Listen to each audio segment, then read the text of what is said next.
வணக்கம் அன்பர்களே. இன்றைய பதிவு 2024 வருடத்துக்குரிய மே மாதத்துக்குரிய ராசி பலன்கள்.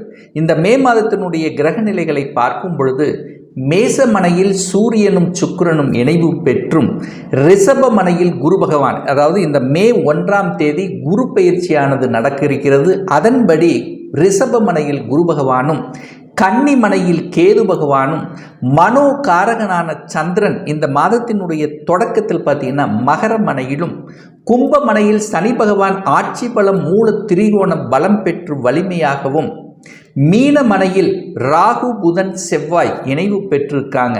ஸோ இந்த மாதத்தினுடைய கிரக பயிற்சியை பார்க்கும் பொழுது புதன் பகவான், அதாவது இந்த மே மாதம் 10ஆம் தேதி புதன் பகவான் மீனமனையிலிருந்து மேசமனைக்கும், சூரிய பகவான் மே மாதம் 14ஆம் தேதி மேசமனையிலிருந்து ரிஷபமனைக்கும், மே மாதம் 19ஆம் தேதி சுக்கிர பகவான் மேசமனையிலிருந்து ரிஷபமனைக்கு பயிற்சியாகிறார்கள். ஸோ இந்த கிரக அமைப்புகளை வைத்துக்கொண்டு இந்த மாதத்தில் என்ன மாதிரியான பலன்கள், சாதகம் என்ன பாதகம் என்ன, எதை செய்யலாம் எதை செய்யக்கூடாது, என்ன மாதிரியான தெய்வ வழிபாடு உகந்தது என்பதை பற்றித்தான் இந்த பதிவில் நம்ம டீட்டெயிலாக பார்க்க போகிறோம். அதற்கு முன்னால் நம்முடைய சேனலை ஃபர்ஸ்ட் டைம் நீங்கள் பார்ப்பவர்கள் என்றால் மறக்காம சப்ஸ்கிரைப் பண்ணிக்கிங்க. கும்பராசி அன்பர்களுக்கு இந்த மே மாதம் எப்படி இருக்குன்னு பார்க்கும் பொழுது, இந்த கும்பராசி அன்பர்களுக்கு ராஜ யோகத்தை தரக்கூடிய சுக்கிர பகவான் இந்த மே 19ஆம் தேதி ஆட்சி பலத்துடன் வலிமையாக அமர்ந்து குருவோடு சேர்ந்து சிவராஜ யோகத்துடன் இருக்கக்கூடிய இந்த மாதத்தில் வேலை இல்லாதவர்களுக்கு அல்லது வேலை மாற்றத்தை நினைத்து கொண்டிருக்கின்றவர்களுக்கு நிச்சயமாக ஒரு நல்ல வேலை, நல்ல மாற்றம் என்பது கிடைக்கக்கூடிய அமைப்பு. அதுவும் வேலை தன்னுடைய சொந்த ஊரிலிருந்து வெளியில் சென்று வேலை பார்க்கக்கூடிய அமைப்பு, அதாவது அதர் ஸ்டேட் அல்லது அதர் டிஸ்ட்ரிக்ட் அல்லது வெளிநாட்டு சென்று வேலை பார்க்கக்கூடிய வாய்ப்புகளை கொடுக்கக்கூடிய ஒரு நல்ல மாதமாக அமைகிறது. அந்த குரு பகவான் 10ஆம் இடத்தை பார்க்கறதுனால உத்தியோக மாற்றம், எந்த மாற்றம் வந்தாலும் அதை ஏற்றுக்கொள்வது சிறப்பு. வெளிநாட்டில் இருப்பவர்களுக்கு குடியுரிமை கிடைக்கக்கூடிய ஒரு அற்புதமான ஒரு மாதமாக உங்களுக்கு அமைகிறது. அப்போ உங்க ராசிநாதனான சனி பகவான் ஆட்சி பலம் மூல திரிகோணம் பலம் பெற்று வலிமையாக இருக்கின்ற காரணத்தாலும் உங்களுக்கு இப்ப ஜென்ம சனி நடந்து கொண்டிருக்கிறது. அப்போ ஜென்ம சனி நடந்தாலே மனம் ஏதோ ஒரு வகையில் ஒரு தொல்லை அனுபவித்து கொண்டிருக்கும் அப்படிங்கிறத அமைப்பு. அதாவது மனம் குழப்பமாக இருக்கும். இதை செய்யலாமா அதை செய்யலாமா அப்படிங்கிற தன்மை இருந்து கொண்டிருக்கும். குடும்பம் சார்ந்த விஷயத்தில் மட்டும் கொஞ்சம் கவனம் எச்சரிக்கையோடு இருக்கணும். என சனி பகவான் 7ஆம் இடமான திருமணஸ்தானத்தை பார்க்கின்ற காரணத்தாலும் குடும்பஸ்தானத்தில் ராகு பகவான் அங்கே உட்கார்ந்துருக்கிறதுனால குடும்பத்தில் கொஞ்சம் விட்டு கொடுத்து அனுசரணையோடு செல்லணுங்கிறத ஆழமாக மனதில் பதிய வைத்துக் கொள்ளுங்கள். உங்க குடும்ப விஷயத்தை மற்றவர்களுடைய குறுக்கீடு உள்ளே வராமலும் நீங்க மற்ற குடும்ப விஷயத்துக்கு செல்லாமலும் இருப்பதும், வாக்கு சம்பந்தப்பட்ட விஷயத்தில் எதை கொடுக்கணுமோ அதை மட்டும் கொடுத்து விட்டு இருந்தாலே உங்களுக்கு பெரிய பாதிப்பை ஏற்படுத்த போவதில்லை. அதே சமயத்தில் பணம் கையாளுகின்ற விஷயத்தில் ரொம்ப கவனமாக இருக்கணும். இப்போ போய் ஒரு பணத்தை ஒரு முதலீடு பண்ணுறது, ஷேர் மார்க்கெட்டில் போடுறது, ஸோ இந்த மாதிரியான விஷயத்தில் கொஞ்சம் கவனமாக இருக்கணும்.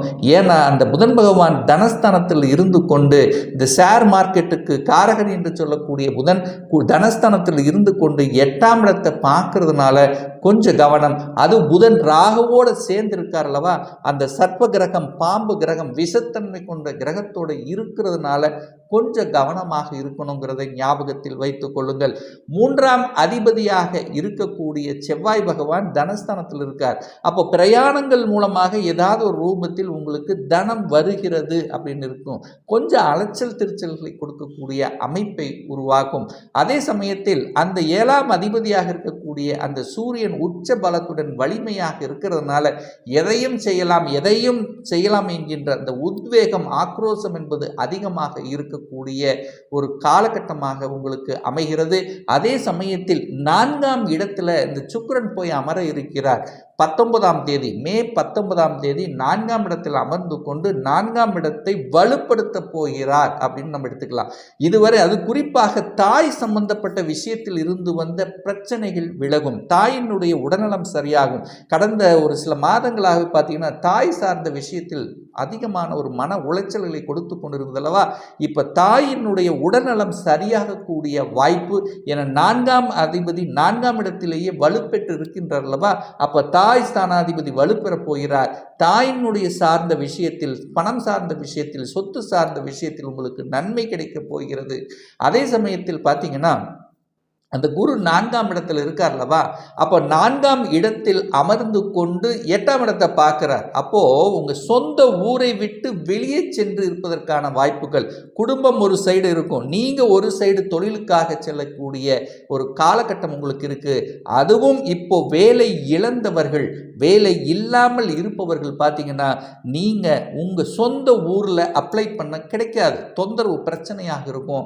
அது ஊரை விட்டு வெளியே சென்று வேலை பார்க்கக்கூடிய அமைப்பாக இருந்தாலும், அல்லது அதர் டிஸ்ட்ரிக்ட் அதர் ஸ்டேட் சம்பந்தப்பட்ட விஷயமாக இருந்தாலும், அல்லது அந்நிய மதத்தினர் மூலமாகவும் நன்மைகள் நடக்கக்கூடிய வாய்ப்புகள் இந்த காலகட்டம் உங்களுக்கு இருக்கிறது. இதுவரைக்கும் ஒரு வீட்டிலேயே இருக்க முடியலையே, அந்த வீட்டில் இருந்தாலே ஏதாவது ஒரு பிரச்சனையாக இருக்கிறது என்று இருந்து கொண்டிருந்தவர்கள் இப்போ அந்த குரு பகவான் 4ஆம் இடத்துல அந்த கடவுள் கூடிய கிரகம் என்று சொல்லக்கூடிய இருக்கிறதுனால குடும்பம் சார்ந்த விஷயத்தில் இருந்து வந்த பிரச்சனைகள், கணவன் மனைவிக்குள்ள இருந்து வந்த தொந்தரவுகள் அன்னோனியம் கொடுத்தீங்கன்னா அது மாறப்போகிறது அப்படின்னு அர்த்தம். அப்போ அன்னோனியத்துடன் இருந்து கொள்வதும் சில விஷயங்கள் விட்டு கொடுத்து செல்வதும் உங்களுக்கு சிறப்பை ஏற்படுத்தி கொடுக்கும். படிப்பு எப்படி இருக்கும் அப்படின்னா, இதுவரைக்கும் பல டென்ஷன் ப்ரெஷரோடவே இருந்த இந்த கும்பராசி என்பர்கள் இப்போ இனிமேல் கொஞ்சம் ரிலாக்ஸாக கிடைக்கும். நீங்கள் என்ன படிக்கணும் ஏன்னா லாஸ்ட் இயர் தடையாக இருந்ததுன்னா இந்த வருஷம் நிச்சயமாக உங்களுக்கு விரும்பிய கோர்ஸ் கிடைக்கக்கூடிய வாய்ப்புகள், படிப்பு சார்ந்த விஷயத்திலிருந்து வந்த தடைகள் அத்தனையும் விலக இருக்கிறது அப்படிங்கிறத ஸ்ட்ராங்காக நம்ம சொல்லலாம். அதே சமயத்தில் பார்த்தீங்கன்னா 6ஆம் இடத்து அதிபதியாக இருக்கக்கூடிய சந்திரன் இந்த மாதத்தின் தொடக்கத்தில் 12ல் இருக்கார். அப்போ கடன் சார்ந்த விஷயத்தில் மட்டும் கொஞ்சம் கவனமாக எச்சரிக்கையோடு இருக்கணும். அகலக்கால் வைக்கிறது கூடாது, தன்னுடைய கெப்பாசிட்டிக்கு மேலே கடன் போகக்கூடாது அப்படிங்கிறதையும் ஞாபகத்தில் வைத்துக் கொள்ளுங்கள். எதிரி தொல்லைகள் நிச்சயமாக இருக்கும். உங்களுக்கு பிடிக்காதவர்கள் வேலை பார்க்குற இடத்துல இருந்தாலும் சரி, குடும்பம் சார்ந்த விஷயமாக இருந்தாலும் ஏதாவது ஒரு குடைச்சல் உங்களுக்கு கொடுத்து கொண்டே இருக்கும். அப்போ இதுவரைக்கும் எதிரிகள் யாருன்னே தெரியாமல் இருந்தவர்களுக்கு இப்போ இவர்கள் தான் நமக்கு தொந்தரவு செய்தார்கள் என்று இனம் கண்டு கொண்டு அதற்கு தகுந்த மாதிரி செயல் திட்டம் தீட்டக்கூடிய அமைப்புகளை ஏற்படுத்தும். 7ஆம் இடத்தை சனி பார்க்கறதுனால நிச்சயமா கூட்டு தொழில் சார்ந்த விஷயத்துல கொஞ்சம் கவனமாகவும், அதை சார்ந்தவர்கள் கொஞ்சம் கணக்கு வழக்கெல்லாம் கரெக்டாக பார்த்துக்கிறது உங்களுக்கு நல்லதுங்கிறதையும் ஞாபகத்தில் வைத்துக் கொள்ளுங்கள். ஒரு சிலர் பார்த்தீங்கன்னா சமூகத்தில் நலன் இருக்கிறோம், சமூகத்தில் உழைக்கக்கூடிய தன்மைகள், நல்ல உழைப்பை போடுவீங்க, ஆனால் உழைப்புக்கேற்ற ஊதியம் இல்லையே அப்படின்னு நினைப்பீங்க. ஏதோ வீணாய் போய் கொண்டிருக்கிறது என்கிற எண்ணங்கள் கூட இருக்கும். சில மந்த தன்மை இருக்கும், கொஞ்சம் டல்லாக இருக்கக்கூடிய தன்மை, சோம்பேறித்தன்மை எல்லாம் கொஞ்சம் அதிகமாக இருக்கக்கூடிய ஒரு காலகட்டமாக இருக்கும். என்ன செஞ்சா என்ன அப்படிங்கிற மாதிரி ஒரு விரக்தி தன்மை கொடுக்கும். ஆனால் இப்போ நீங்கள் பாசிட்டிவ் எண்ணங்களை வளர்த்து கொள்வது தான் இந்த காலகட்டம் உங்களுக்கு சிறப்பு அப்படிங்கிற எடுத்துக்கலாம். 8ஆம் இடத்தில் கேது இருக்கிறதுனால இனம் புரியாத ஏதோ உடலில் ஏதோ வருத்தி கொண்டிருக்கிறது, எனக்கு ஏதோ ஒரு வியாதி இருக்கிற மாதிரியான ஒரு ஃபீலிங்கை கொடுத்து கொண்டிருக்கும். ஆனால் ஆஸ்பத்திரியில் போய் செக் பண்ணால் அதில் ஒன்றுமே இல்லைன்னு சொல்லுவாங்க, அப்படிங்கிற தன்மை இருக்கும். அப்போ அந்த கேது இருக்கிறதுனால கொஞ்சம் உடல்நலம் சார்ந்த விஷயங்கள், உணவு சம்பந்தப்பட்ட விஷயங்கள், உடற்பயிற்சி சம்பந்தப்பட்ட விஷயங்கள் சரியாக பேணுவது உங்களுக்கு சிறப்புங்கிறது ஞாபகத்தில் வச்சுக்கொள்ளுங்க. 9ஆம் அதிபதியாக இருக்கக்கூடிய சுக்கிரன் இந்த மாதத்தில் பார்த்தீங்கன்னா, அந்த 9ஆம் அதிபதியாக இருக்கக்கூடிய சுக்கிரன் பார்த்தீங்கன்னா 3ஆம் இடத்தில் அமர்ந்து கொண்டு தனது 7ஆம் பார்வையாக 9ஆம் இடத்தை பார்க்குறார். அப்போ 9ஆம் அதிபதியை அந்த சுக்கிரன் பார்க்கறது நல்லதல்லவா. அப்போ தகப்பன் மூலமாக நல்லவைகள் நடக்கக்கூடிய தன்மை, வெளிநாட்டு சார்ந்த விஷயங்கள், உயர்கல்வி சம்பந்தப்பட்ட விஷயங்கள். அதே சமயத்தில் பார்த்தீங்கன்னா 9ஆம் இடம் என்பது அந்த கடவுளினுடைய அனுகிரகத்துக்கு சொந்தக்காரர்கள் அல்லவா. அந்த கடவுளினுடைய அந்த 9ஆம் இடம் என்பது ஒரு பாக்கியத்தை கொடுக்கக்கூடிய அமைப்பு. அப்போ ஏதாவது ஒரு பாக்கியம், நல்ல பாக்கியம், குழந்தை பிறப்பில்லாதவர்கள் குழந்தை பாக்கியம் கிடைக்கக்கூடிய வாய்ப்புகள், வெளிநாட்டு செல்லக்கூடிய யோகம் என்பது நன்றாகவே இருக்கிறது. இந்த கும்பராசி என்பர்கள் நீங்கள் உங்களுடைய மனசில் ஒரு ஆசை இருக்குது, நான் வெளிநாட்டுக்கு போகணும் அல்லது வெளிநாட்டில் போய் வேலை பார்க்கணும் அப்படிங்க என்ன உறுதிப்பாட்டுடன் இருக்கிறவர்கள் இப்போ அப்ளை பண்ணுங்க. நிச்சயமாக வெளிநாட்டு வேலை கிடைப்பதற்கான சாத்தியக்கூறுகள் அதிகமாக 100% உங்களுக்கு இருக்குது அப்படிங்கிறத சொல்லலாம். 10ஆம் இடத்தை குரு பார்க்குறாருலவா, ஒரு மாற்றம் உங்களுக்கு இருக்கும். அது எந்த மாற்றமாக இருந்தாலும் ஏற்றுக்கொள்ளுங்க. டிபார்ட்மெண்ட் டு டிபார்ட்மெண்ட் சேஞ்ச் ஆகலாம் அல்லது அடிஷ்னல் ரெஸ்பான்சிபிலிட்டி கொஞ்சம் கொடுக்கலாம். ஸோ என்ன கொடுத்தாலும் நீங்கள் ஏற்றுக்கொள்வது உங்களுக்கு சிறப்பை ஏற்படுத்தி கொடுக்கும். அப்போ இதுவரைக்கும் ஒரு நல்ல மாற்றம் இல்லாமல் இருந்த இந்த கும்பராசி என்பர்கள் வேலை, தொழில், வியாபாரம் சார்ந்த விஷயத்தில் ஒரு நல்ல மாற்றம், ஒரு நல்ல லாபம் கிடைக்கக்கூடிய வாய்ப்புகளையும் சந்தர்ப்பங்களையும் நிச்சயமாக உருவாக்கும்.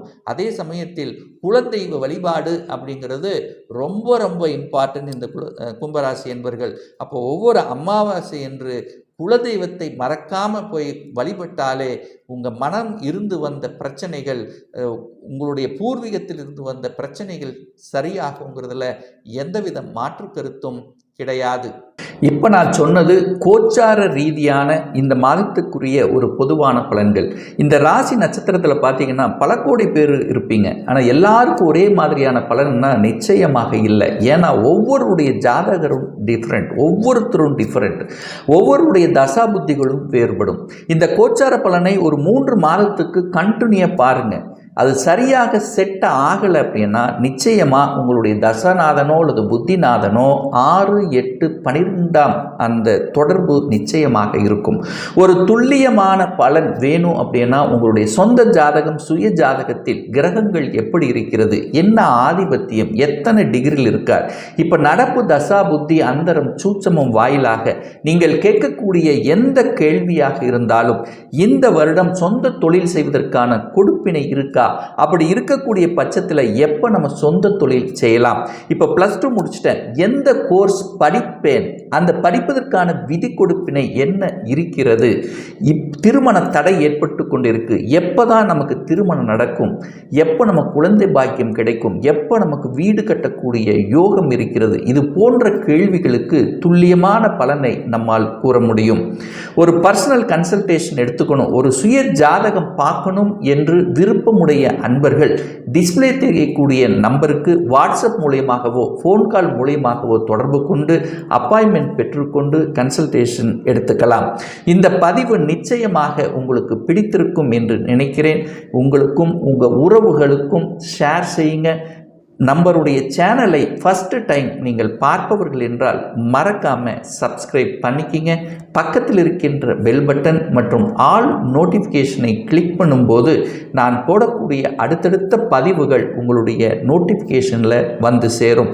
இந்த ராசி நட்சத்திர நேயர்கள் அனைவரும் வாழ்க வளமுடன் என்று எனது வாழ்த்தினை தெரிவித்துக் கொண்டு விடைபெறுகிறேன். நன்றி, வணக்கம், வாழ்த்துக்கள்.